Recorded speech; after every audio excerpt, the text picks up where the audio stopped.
Muito bom dia, estamos no ar pela sua TV Nova, coisa boa estar com você e mais uma companhia, né, aqui no programa Cuide Mais de Você. Seja bem-vindo, viu? Aproveita que você está aí, já pega o celular, segue a gente nas redes sociais, acompanha o nosso trabalho pelo @programa Cuide Mais de Você, para acompanhar as notícias, né, o que a gente vai trazendo por aqui. E segue também o Instagram da TV Nova, que é o @TV Nova Nordeste, porque lá você vai ficar por dentro também da nossa programação, do nosso noticiário, vai se aproximar ainda mais da gente, tá? Muito bom dia, meu amigo Breno Rodrigues, está por aqui com a gente hoje, coisa boa. Bom dia, Dani, bom dia a você de casa, muito bom, Dani, estar de volta, depois de uns dias de férias, tava com saudade precisa, já. Né? Todo mundo Pois precisa é. um pouquinho. Dani, nosso programa de hoje está muito especial, não é? Muito, acho que foi um programa, assim, o mais esperado do mês de abril inteiro, né? A gente está recebendo hoje a doutora Mona Lisa Saito, ela que é neuropediatra, e a gente vai estar falando sobre o transtorno do espectro autista. Muito obrigada por ter vindo, doutora. Bom dia. Eu que agradeço. Bom dia, Dani. Bom dia, Breno. Para mim é um prazer falar sobre esse assunto. Coisa boa, Breno. Breno que fez essa ponte, né? Trouxe a doutora Mona Lisa pra gente, porque a gente sabe que são profissionais que têm uma agenda mais cheia, mas a gente conseguiu, né, Breno? Pois é, Dani, muito importante, né? Fechar, né, esse ciclo aí de entrevistas que você trouxe, né, com a doutora Mona Lisa, porque a gente vai realmente fechar isso aí, esclarecendo algumas dúvidas. Né, As principais. Exato. Né? Acho que para a gente começar, doutora, para quem está em casa de forma clara, assim, a definição do autismo. Autismo, ele é um transtorno do neurodesenvolvimento. A gente tem vários transtornos. O transtorno do espectro autista é um deles. Esse nome, inclusive, ele foi atualizado em 2013. A gente teve uma atualização da classificação e aí mudamos o nome para transtorno do espectro autista. E esse transtorno do neurodesenvolvimento, ele vai incluir alguns sinais e sintomas que vão interferir principalmente nas habilidades comunicativas da criança, na socialização da criança. Além disso, a gente vai ter alguns comportamentos que são peculiares, são repetitivos, às vezes eles têm alguns rituais. São comportamentos que, se fosse apenas uma diferença, a gente conseguiria se adaptar muito bem e estava tudo certo. O problema é quando essas diferenças elas trazem prejuízo para a criança. E aí, quando você tem um comportamento, características que trazem prejuízo, a gente define o transtorno desde que os critérios sejam preenchidos. Doutora, como estão hoje as estatísticas no Brasil? A gente estava conversando agora um pouquinho antes e eu questionei a doutora Mona Lisa, Dani, sobre o seguinte: por que hoje em dia, né, a gente vê tantos casos, né, não sei se talvez se existe talvez uma divulgação maior, a mídia, enfim. Mas hoje a gente se vê falar muito mais de autismo do que se via antigamente. E aí eu queria saber como estão as estatísticas, o porquê disso, doutora. Excelente pergunta, Breno. A prevalência de autismo ela vem aumentando exponencialmente ao longo do tempo. Então, se você pensar em 2000, nos anos 2000, a gente tinha uma prevalência de 1 para cada 154 nascidos. Hoje a gente já está com estudos recentes, 2023, pelo CDC, geralmente esses estudos são dos Estados Unidos. A gente tem até uma imagem aí, se os meninos puderem colocar, a gente separou um gráficozinho para mostrar. Isso. Um estudo bem interessante. Isso. E aí, são estudos que são feitos anualmente, geralmente do CDC, você vê aí um aumento exponencial, né? Em 2023, a gente já está com essa prevalência aí de 1 em 36 nascidos. E se discute muito por quê? Porque assim, esse aumento exponencial. E aí não se tem hoje em dia uma causa específica. Por exemplo, porque aconteceu determinado fator, por isso que a gente tem mais autista. Não é bem assim. Se discute algumas coisas, por exemplo, a questão de se conhecer mais sobre o assunto. Então, hoje a gente tem mais conhecimento sobre os sintomas, sobre os sinais, a gente consegue fazer diagnóstico mais precoce. O acesso à informação, né? Acesso à informação que é maior. Mudança de classificação, porque em 2013 teve a atualização da classificação e aí você aumentou a sensibilidade do diagnóstico. O que é que significa? Significa que alguns transtornos que eram separados, eles ficaram nesse grande guarda-chuva do transtorno do espectro autista. Então, quando você aumenta a sensibilidade, você também aumenta a chance de fazer diagnóstico que a gente chama de falso positivo. Às vezes faz o diagnóstico, mas não é. De qualquer forma, você fazer um diagnóstico, você tem uma suspeita e você iniciar o tratamento precoce e depois você vê, poxa, não era bem isso, pelo menos você não perdeu tempo de tratamento. Exatamente. Então, você aumentar a sensibilidade do diagnóstico é uma coisa interessante. Outra coisa também é que hoje em dia a gente tem crianças nascendo cada vez mais prematuras. Entende? Então, pode ter uma correlação? Tem, porque a gente tem os fatores de risco ambientais que aumentam o risco de desenvolver o transtorno do espectro autista. Um deles é a prematuridade, principalmente os extremos prematuros, abaixo de 27 semanas. Sim. Mas, mesmo que não seja abaixo de 27, sendo prematuro, você já tem um aumento do risco da criança desenvolver o transtorno. Muito interessante. Doutora, existe também alguma correlação com a idade dos pais? Porque, por exemplo, meus pais, minha mãe me teve com 22 anos. Né? A gente vem de uma geração que os pais a gente tinha gente bem mais cedo. Hoje em dia, não. Hoje em dia, eu tenho amigas aí que estão sendo mãe com 38, 37, 40. Tem sim, tem sim. Um dos fatores de risco ambientais é a idade do pai e da mãe. Tá? Então, para cada 10 anos a mais de idade, você chega a aumentar o risco em 18% a 21%. Então, isso também pode ter relação. Entende? A questão de gênero, doutora, meninos, meninas, isso é verdade? Tem que falar, mas propício em meninos. Existe um estudo? Sim. Existem estudos de prevalência por sexo, né? E a gente vê uma maior prevalência nos meninos, inclusive essa prevalência já é bem antiga. Então, desde que se estudava, que já percebe essa diferença e ela se mantém. Agora, quando acontece nas meninas, a chance de ser um pouco mais grave o quadro clínico é maior do que quando acontece nos meninos. Doutora, em que momento, né, a mãe vai ter aquele estalo, aquele alerta para que a criança pode ter algum sinal do autismo? Ainda bebê é possível, por exemplo, bebezinho de meses ali, já dá para notar alguma coisa? Isso, veja só, geralmente os marcos do desenvolvimento infantil, a gente vai ver desde que a criança nasce, tá? Só que para a gente avaliar características do autismo, geralmente a gente consegue avaliar melhor ali entre 6 meses, a partir dos 6 meses, onde a gente vai ter características que vão soar mais assim alto para a gente, tá?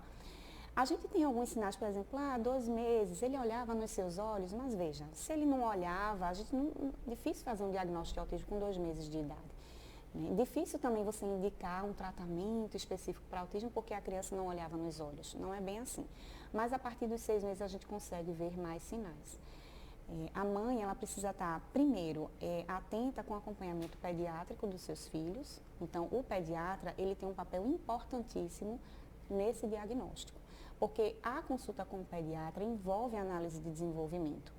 Claro que não é aquela análise detalhada e específica do neuropediatra, mas existe uma análise básica que é de extrema importância, que ajuda bastante e que faz com que o pediatra indique ou não um encaminhamento para o especialista.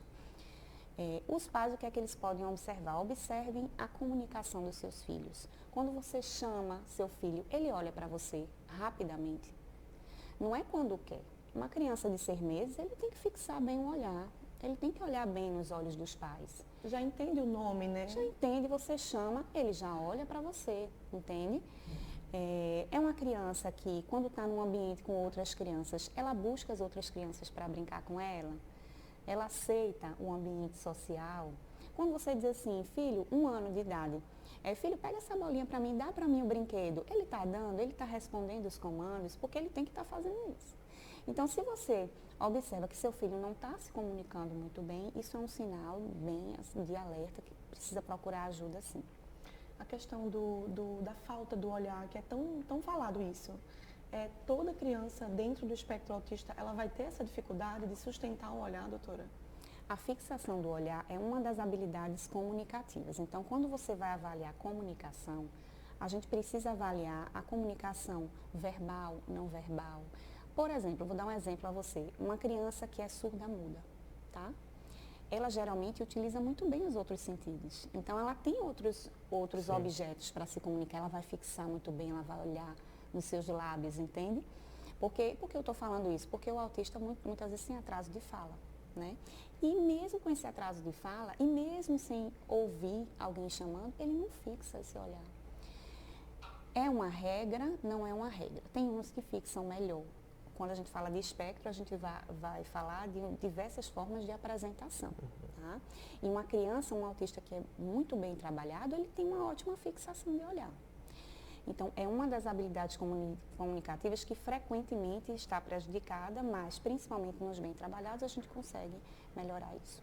E é importante que as mães se atentem a isso, que a questão do atraso de fala, de forma isolada, não é algo para se assustar, né, doutora? As pessoas correlacionam muito o atraso de fala, né? Já vou ficar, mas às vezes a criança se comunica, ela olha, ela brinca, ela responde. Então, realmente ficar de olho. A gente vai fazer o seguinte, a gente está com um minutinho, a gente vai para um intervalo, vai aproveitar que deu a pausa e a gente volta mais para conversar e tirar mais dúvidas com a doutora Monalisa. Não sai daí.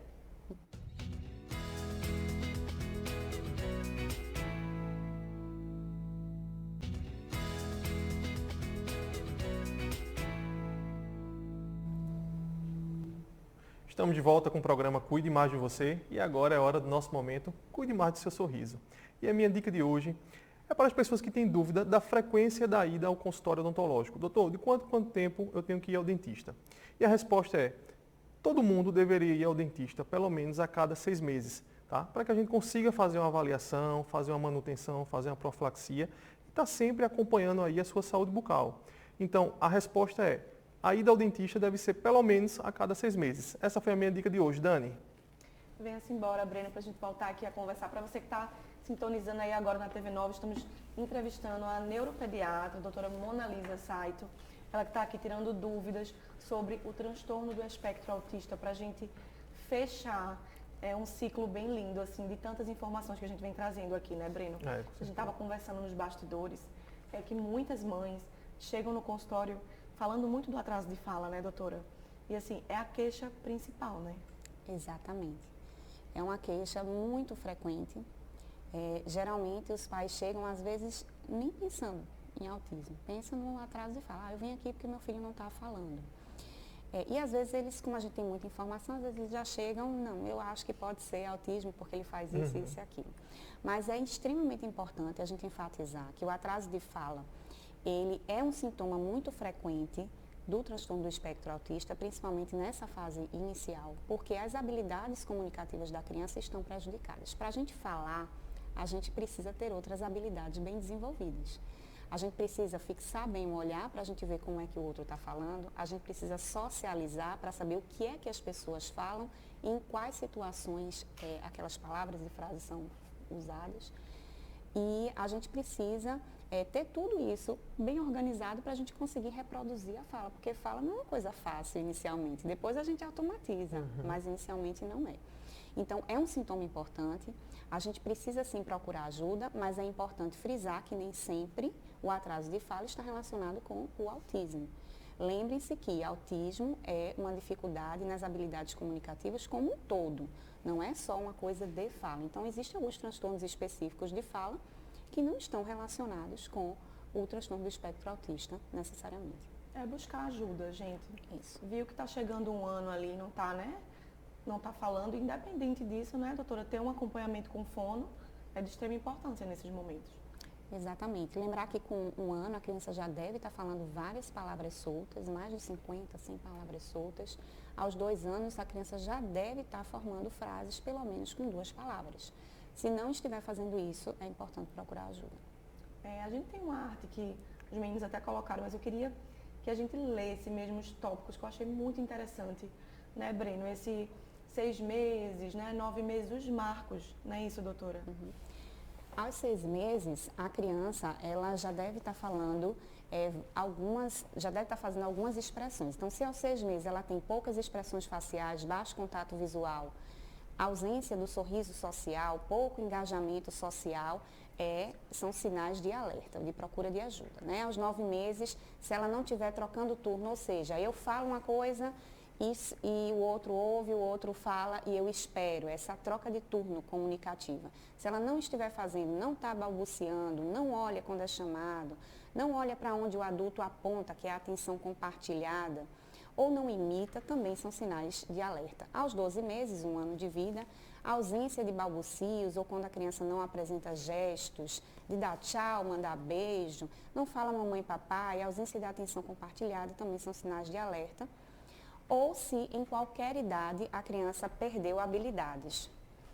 Muito interessante esses marcos, porque em casa, convivendo com seu filho, ali no dia a dia, dá para identificar. E dá para identificar precocemente, né, doutora? Se está convivendo ali, se está tendo um tempo com seu bebê, vai dar para você se atentar a esses sinais, né? Ô Dani, uma coisa que eu escuto muito também, né? Eu tenho na minha família, tenho amigos que têm filhos autistas, e uma queixa, assim, uma coisa que eu escuto muito é sobre a seletividade alimentar, né? Eu queria entender um pouco, doutora, sobre isso. A seletividade alimentar é uma queixa muito frequente também. Demais. E ela está muito relacionada não só com questões comportamentais, porque o autista, ele tem o que a gente chama de rigidez de rotina, muitas vezes. Então, se a gente estabelece uma rotina com ele, às vezes ele não consegue sair dali e para sair ele resiste muito, se desorganiza. Então, tem a questão comportamental envolvida. Tem os hábitos familiares que vão influenciar nisso. Então, por exemplo, se eu tenho maus hábitos familiares e eu introduzo para o meu filho uma rotina que não é muito adequada, ele vai assumir aquilo dali e geralmente incomoda muito as mães, né? Porque ele vai ficar com dificuldade de sair daquele padrão de alimentação. Além disso, a gente tem o que a gente chama de queixas sensoriais. Então, a parte sensorial da gente é como a gente recebe os estímulos do mundo, visão, através da visão, audição, olfato, paladar. E muitos autistas, eles têm alguns transtornos na recepção desses estímulos. Então, às vezes, eles têm, por exemplo, uma queixa sensorial relacionada com o paladar, com o cheiro, com o visual. Tem criança que, quando vê verde, já não quer comer. Quando é pastoso, não quer, ou então só quer seco, ou ao contrário. Ou crocante. Exato. Então, existem várias questões que envolvem essa queixa, por isso que a gente precisa de um tratamento multidisciplinar para isso. E essa seletividade alimentar, doutora, geralmente, ela aparece em que momento? Porque, assim, quem vem acompanhando o programa sabe que eu tenho um filho, né, com diagnóstico de autismo. E lá em casa, Breno, aconteceu muito assim. Ele tá deixando de comer alimentos que ele comia. Então, assim, em que momento ela pode surgir? Já a partir da introdução alimentar ou depois ela pode vir aparecendo também?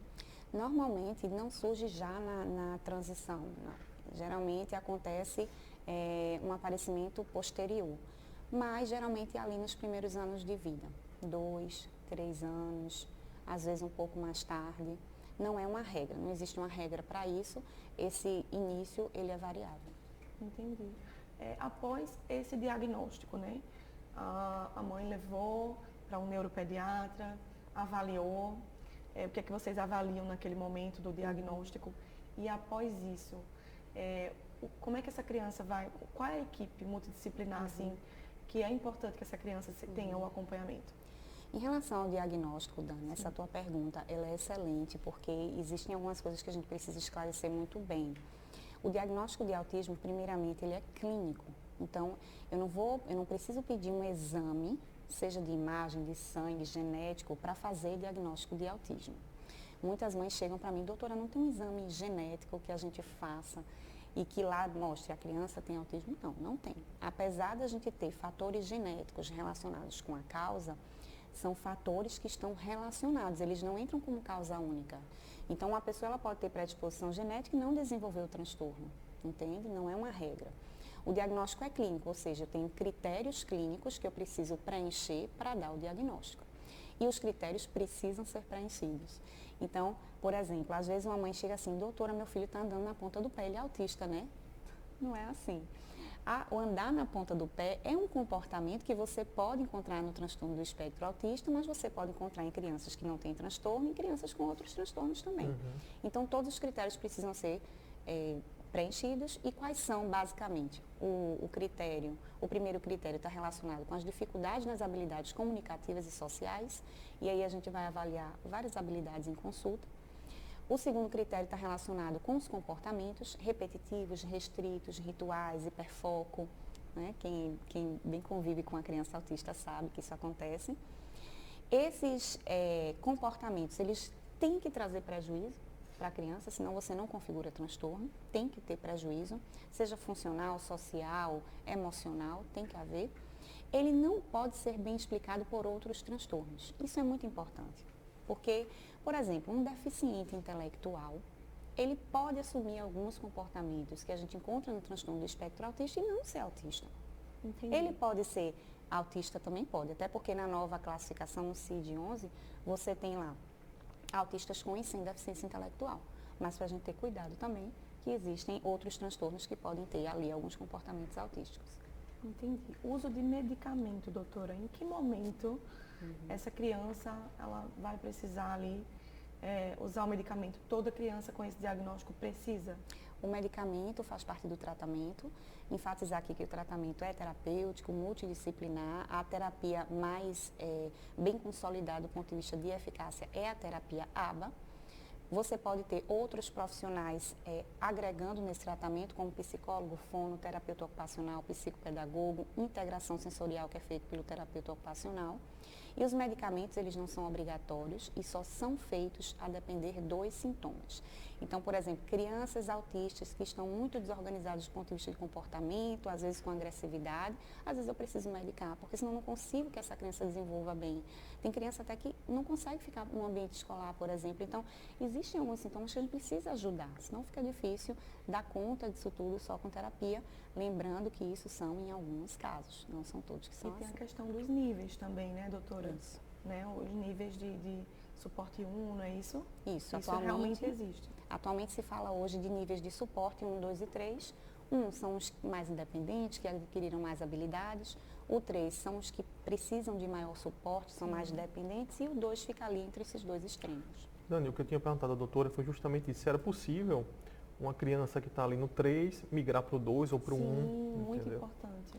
É possível sim. O diagnóstico de autismo, ele é definitivo, mas o nível de suporte não. O nível de suporte, eu posso ter um nível de suporte em uma consulta e com meses de terapia de boa qualidade, intensa, a gente mudar esse nível de suporte. Inclusive, nessa primeira infância, que é onde a gente encontra os sintomas, isso é um critério obrigatório, ninguém vira autista depois, tem que ter sintoma na primeira infância. Nessa primeira infância, o diagnóstico, o nível de suporte, ele varia muito, entende? Porque a criança ela tem uma capacidade de modelagem muito grande, de melhora muito grande. É por isso que a gente enfatiza tanto o diagnóstico precoce e o tratamento precoce, porque quanto mais cedo, melhor. Ô, Dani, a gente está já no finalzinho, mas só para finalizar, assim, para aquecer o coração de algumas mães, que eu acho que assim, algumas mães, e eu escuto isso muito dessa minha amiga, que tem um filho autista, é o seguinte: meu filho, é possível, né, meu filho ele tem autista, é possível ele um dia conseguir fazer uma faculdade, se formar, ser independente, isso. É possível, sim. Graças a Deus, a gente tem a possibilidade de ter acesso à informação, de fazer diagnóstico cada vez mais precoce e iniciar o tratamento mais cedo. Então, hoje a gente consegue dar a oportunidade dessas crianças melhorarem a sua funcionalidade. Autismo, ele não é uma sentença, né? Eu costumo dizer para os meus pacientes, para as famílias, que autismo é uma diferença. São crianças que têm uma maneira diferente de lidar com as pessoas e com o mundo. E a gente precisa ajudá-los nessas diferenças para que a gente consiga fazê-los terem uma vida feliz, saudável com os seus familiares, com os seus amigos e com a maior chance possível de ter uma potencialidade, uma independência. É isso que a gente busca e é possível sim. Ai, gente, que programa lindo. Até me emociono, porque faço parte, né, dessas mães aí de coração apreensivo. Muito obrigada, viu, doutora, por suas palavras, por suas informações. Por nada, eu que agradeço. Obrigada por ter vindo. Foi um prazer. Brenoco, obrigada, meu amigo. Obrigado, Dani. Obrigado mais um programa. Final de semana lindo pra gente, pra você que tá aí, um final de semana abençoado. Fica com Deus, TV Nova em todo lugar.